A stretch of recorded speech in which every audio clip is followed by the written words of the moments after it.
suppose the space, say, example. The space is, let's make it R3. Real three-dimensional space. Give me one basis. One basis is, so I want some vectors. Because if I ask you for a basis, I'm asking you for vectors, a little list of vectors.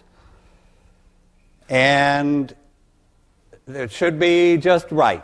So what would be a basis for three-dimensional space? Well, the first basis that comes to mind, why don't we write that down? The first basis that comes to mind is this vector, and this vector. Okay. That's one basis. Not the only basis. That's going to be my point. But let's just see, yes, that's a basis. Are those vectors independent? So that's like the x, y, and z axes. So if those are not independent, we're in trouble. Certainly, they are. Take a combination, C1 of this vector plus C2 of this vector plus C3 of that vector, and try to make it give the zero vector. What are the C's? If C1 of that plus C2 of that plus C3 of that gives me 0, 0, 0, then the C's are all 0. Right. So that's the test for independence. In the language of matrices, which was under that board, I could make those the columns of a matrix. Well, it would be the identity matrix. Then I would ask, what's the null space of the identity matrix?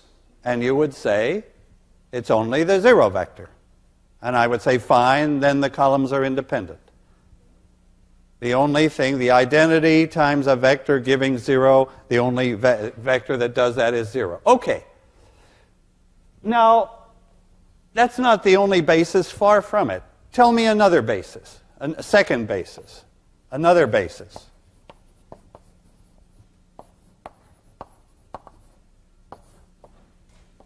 So, give me, well, I'll just start it out. 1, 1, 2.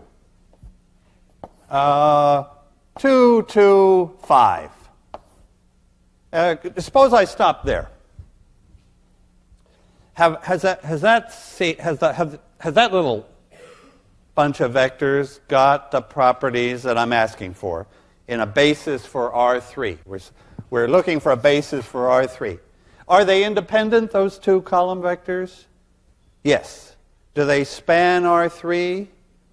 No. Our feeling is no. Our feeling is no. Our feeling is that there's some vectors in R3 that are not combinations of those. Okay, so suppose I add in I need another vector then, because these two don't span the space. Okay, now it would be foolish for me to put in 3, 3, 7, right, as the third vector. That would be a goof, because if I put in 3, 3, 7, those vectors would be dependent, right? If I put in 3, 3, 7, it would be the sum of those two. It would lie in the same plane as those. It wouldn't be independent. My attempt to create a basis would be dead. But if I take, so what vector can I take? I can take any vector that's not in that plane. Let me try. I hope that 3, 3, 8 would do it. At least it's not the sum of those two vectors. But I believe that's a basis. And what's the test then for that to be a basis? Because I just picked those numbers, and if I had picked 5, 7, minus 14, how would we know? Do we have a basis or don't we? You would put them in the columns of a matrix, and you would do elimination, row reduction, and you would see, do you get any free variables, or are all the columns pivot columns? Well, now actually we have a square. The matrix would be 3 by 3.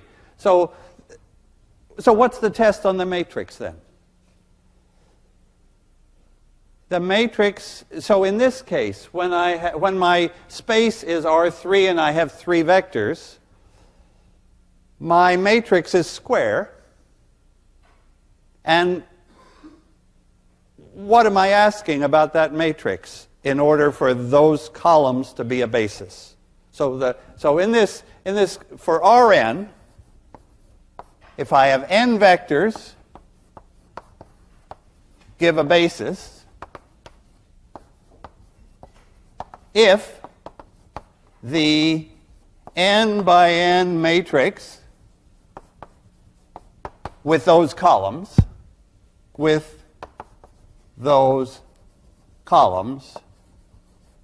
is what? What's the requirement on that matrix? Invertible. Right. Right. The matrix should be invertible. For a square matrix, that's the perfect answer, is invertible. So that's when the space is the whole space Rn.